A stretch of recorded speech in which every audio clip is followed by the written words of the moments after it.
ଆରେ ରହ ରହ କହୁଛି, ଏଇଠି ରହ। ଆରେ ରହ କହୁଛି ପରା, ରହିଲୁ। ରହ କହୁଛି, ରହ କହୁଛି। ତୁ ଆଜି ମୋ ହାତରୁ ବଞ୍ଚି ପାରିବୁନି। ଆରେ ବାବା ବଞ୍ଚାଅ, ବଞ୍ଚାଅ ରେ ମତେ, ବଞ୍ଚାଅ।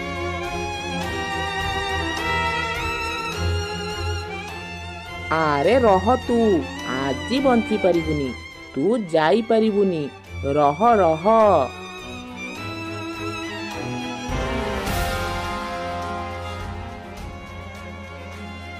ଏଇରେ, ହଉ ତୁ ସିନା ଆଜି ମୋ ହାତରୁ ବଞ୍ଚିଗଲୁ, କିନ୍ତୁ କାଲି ତତେ ନିଶ୍ଚୟ ଧରିକି ହିଁ ରହିବି।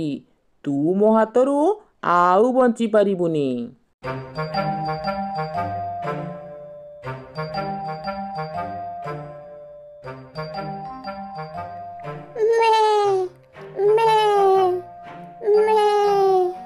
ଏଇଠି କେତେ କଅଁଳିଆ କଅଁଳିଆ ଘାସ ହୋଇଛି ଏଠାରେ।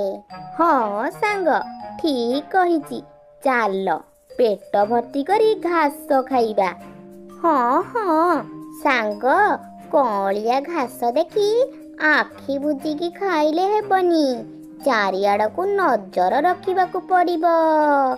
ମେ ମେ ମେ। ଏଇ ଜଙ୍ଗଲରେ ବହୁତ ହିଂସ୍ର ପଶୁମାନେ ବସବାସ କରୁଛନ୍ତି। ସେମାନେ ସବୁ ଅନେଇକି ଅଛନ୍ତି। ସୁଯୋଗ ପାଇଲେ ସେମାନେ ଆମକୁ ଶିକାର କରିନେବେ। ଆସୁ ଆସୁ, କିଏ ଆସୁଛି ଆସୁ। ଆମେ ତିନି ସାଙ୍ଗ ଏକାଠି ହୋଇଗଲେ ଆମକୁ ଆଉ କିଛି ଭୟ ନାହିଁ। ଓହୋ, ଆଜି କାହା ମୁହଁ ଚାହିଁ ଉଠିଥିଲି କେଜାଣି, ଜଣା ନାହିଁ। ଶିକାରଟା ମୁହଁ ପାଖକୁ ଆସି ଚାଲିଗଲା।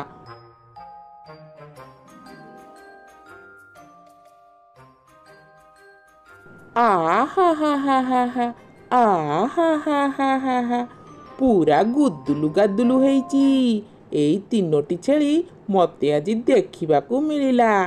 ଯଦି ଗୋଟିଏ ଧରି ଦିଅନ୍ତି ତାହେଲେ ତ ଓହୋ ହୋ ହୋ ହୋ ହୋ, ମୋର ପୁରା ଚିନ୍ତା ଯାଆନ୍ତା।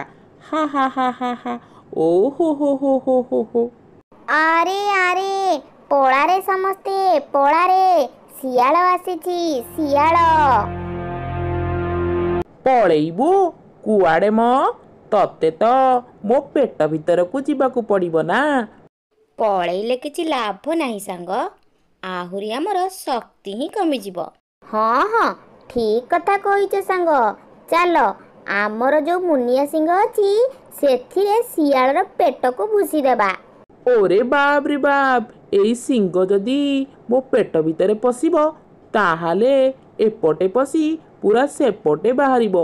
ନାଇଁରେ ବାବା, ଦରକାର ନାହିଁ ଏମାନଙ୍କ ପଛରେ ଲାଗିବା। ମୁଁ ଯାଉଛି, ଏଠୁ ଶୀଘ୍ର ପଳେଇବି। ତୁମେ ଠିକ କହୁଥିଲ ସାଙ୍ଗ, ପୁରା ଠିକ। ଆମେ ଯଦି ଏକା ସାଙ୍ଗେ ରହିବା ଏକାଠି, ତାହେଲେ ଆମର କେହି କିଛି କ୍ଷତି କରିପାରିବେନି।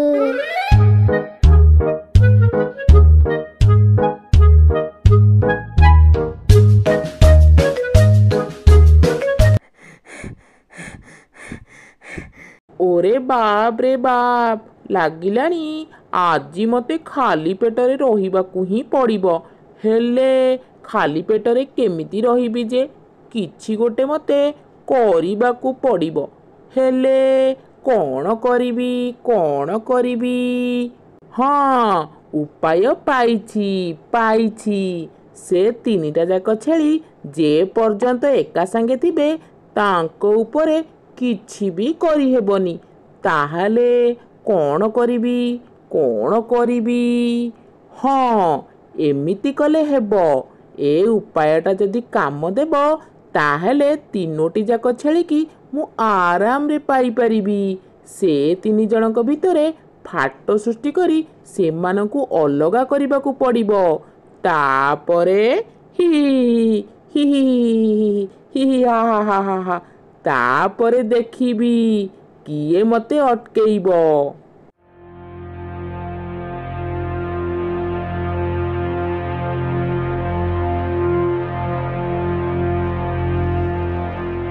ସର୍ବପ୍ରଥମେ ଏଇ ଗୋରା ଛେଳି ଠାରୁ ଆରମ୍ଭ କରିବାକୁ ପଡ଼ିବ। ଓ ଛେଳି ଭାଇ ଟିକେ ଏଠିକି ଆସିଲ। ତୁମ ସହିତ ଟିକେ କଥା ଅଛି। ମୁଁ ତୁମର କିଛି ବି ହେଲେ କ୍ଷତି କରିବି ନାହିଁ, ସତ କହୁଛି। ସତ କହୁଛ ତ? ଏକଦମ ସତ କହୁଛ ତ? ଏକଦମ ସତ କହୁଛି। ଆସ ଆସ, ଟିକେ ଶୁଣିକି ଯାଅ। ହଁ, କୁହ କୁହ, କଣ କହିବାର ଅଛି? ତୁମେ ତ ଜାଣିନ ଭାଇ, ତୁମର ସେ ସାଙ୍ଗ 2 ଜଣ ତୁମକୁ କେତେ ହିଂସା କରନ୍ତି। ହିଂସା? ହିଂସା କଣ ପାଇଁ କରିବେ? ହା ହା ହା ହା ହା ହା ହା ହା, ତୁମେ ତ ବୁଝିପାରୁନ। ତୁମେ ପୁରା କ୍ଷୀର ପରି ସଫା ଗୋରା, କିନ୍ତୁ ତୁମର ସେଇ ବାକି 2 ବନ୍ଧୁ ପୁରା କଳା। ହେଲେ ସେ 2 ଜଣ ତୁମକୁ ବହୁତ ନିନ୍ଦା କରନ୍ତି। ନା ନା ନା ନା, ଏମିତି ହୋଇପାରିବନି। ସେମାନେ ତ ମୋର ବହୁତ ଭଲ ସାଙ୍ଗ। ମୋଟେ ନୁହେଁ, ତୁମେ ଜାଣିନ, ସେ ତୁମର ପୁରା ଶତ୍ରୁ। ମୁଁ ନିଜେ କାନରେ ଶୁଣିଛି। ଯଦି କେବେ ଶିକାରୀ ଶିକାର କରିବାକୁ ଆସେ, ସେମାନେ ତୁମକୁ ଏକୁଟିଆ ଛାଡ଼ି ପଳେଇବେ। ମୋ କଥାକୁ ବିଶ୍ୱାସ କର ବନ୍ଧୁ, ମୁଁ ମୋ କାନରେ ନିଜ କାନରେ ଶୁଣିଛି। ଏମିତି ଯଦି ହୁଏ ତାହେଲେ ତ ବହୁତ ଅସୁବିଧା ହବ। ଏଗୁଡ଼ାକ କିନ୍ତୁ ଭଲ କଥା ନୁହେଁ। ସେଥିପାଇଁ ତ କହୁଛି, ତାଙ୍କ ସାଙ୍ଗ ଦଳ ଛାଡ଼ି ଆମ ପାଖକୁ ପଳେଇ ଆସ। ଆମେ ତୁମର ସାଙ୍ଗ ହୋଇଯିବୁ, ଆଉ ତୁମକୁ ଆମେ କେବେ ବି ଶିକାର କରିବୁନି। ସତ କହୁଛ ତ ଶିଆଳ ଭାଇ? ଏକଦମ ସତ କହୁଛି। ତୁମେ ଆଜି ହିଁ ସେମାନଙ୍କ ସହିତ ସମ୍ପର୍କ କାଟିଦିଅ। ହଉ, ତୁମେ ଏଇଠି ଟିକେ ଛିଡ଼ା ହୋଇଥାଅ ସାଙ୍ଗ। ମୁଁ ମୋର ପୁରୁଣା ସାଙ୍ଗଙ୍କ ଠାରୁ ସମ୍ପର୍କ କାଟିକି ଆସୁଛି। ଆଉ ତାପରେ ଆଜିଠାରୁ ମୁଁ ତୁମ ସହିତ ଏକା ସାଙ୍ଗରେ ହିଁ ରହିବି। ହା ହା ହା ହା ହା ହା ହା ହା ହା ହା ହା ହା ହା ହା ହା ହା ହା ହା ହା। ଆରେ ବୋକା କୋଉଠିକାର, ତୁ ରହ। ମୋ ସହିତ ଆଉ ମୋ ସାଙ୍ଗରେ ନୁହେଁ, ତୁ ରହିବୁ ମୋ ପେଟ ଭିତରେ। ହା ହା ହା ହା ହା ହା ହା।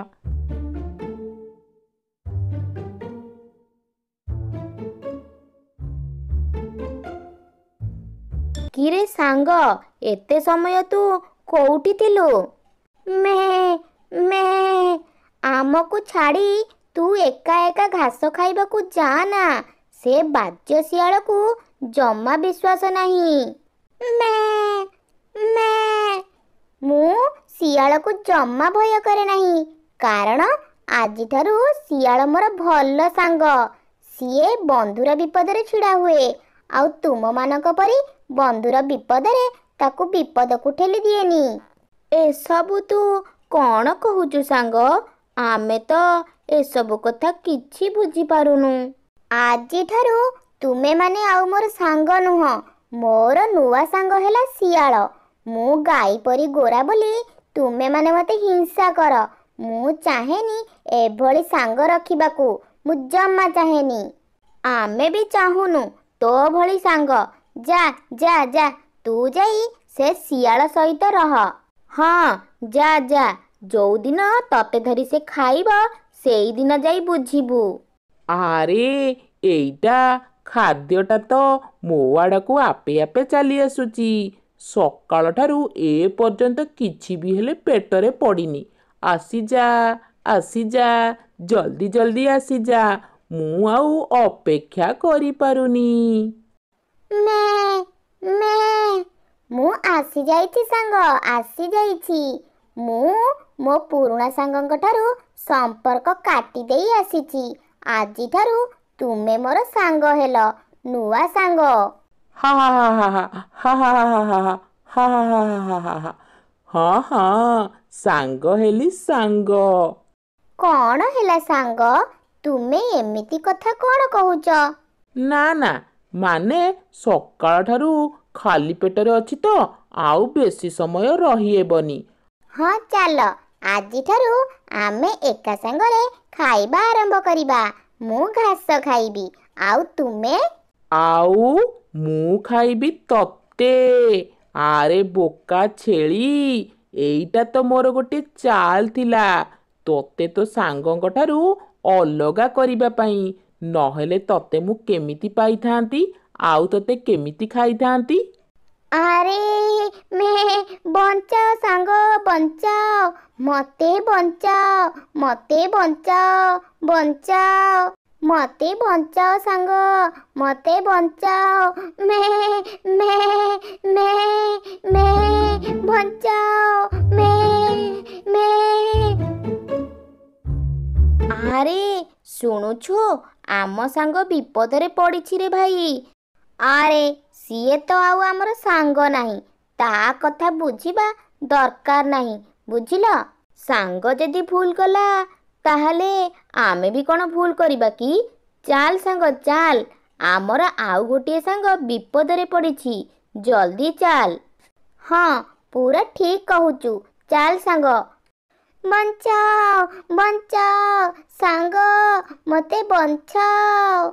ଆଜି ତତେ କେହି ବଞ୍ଚେଇବାକୁ ଆସିବେନି, କାରଣ ତୋର ସାଙ୍ଗ ଆଉ ତୋର ସାଙ୍ଗ ହୋଇନାହାନ୍ତି, ସେମାନେ ତ ତୋର ଶତ୍ରୁ ହୋଇଯାଇଛନ୍ତି। ଏବେ ତ ତତେ ମୋ ପେଟକୁ ଯିବାକୁ ହିଁ ହେବ ନା।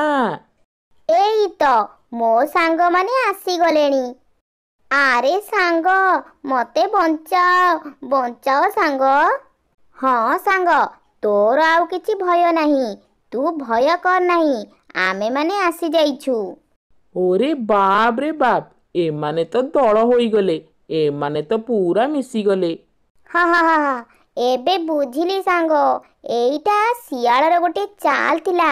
ଆମ ସାଙ୍ଗମାନଙ୍କ ଭିତରେ ଫାଟ ସୃଷ୍ଟି କରି ଆମ ସାଙ୍ଗମାନଙ୍କୁ ଅଲଗା କରିବ, ଆଉ ତାପରେ ଜଣ ଜଣକୁ ଖାଇବ। ଏଇଟା ଗୋଟେ ଶୈତାନ ଶିଆଳଟା। ମେ ଆରେ ପଳାରେ, ଏଠୁ ପଳାରେ।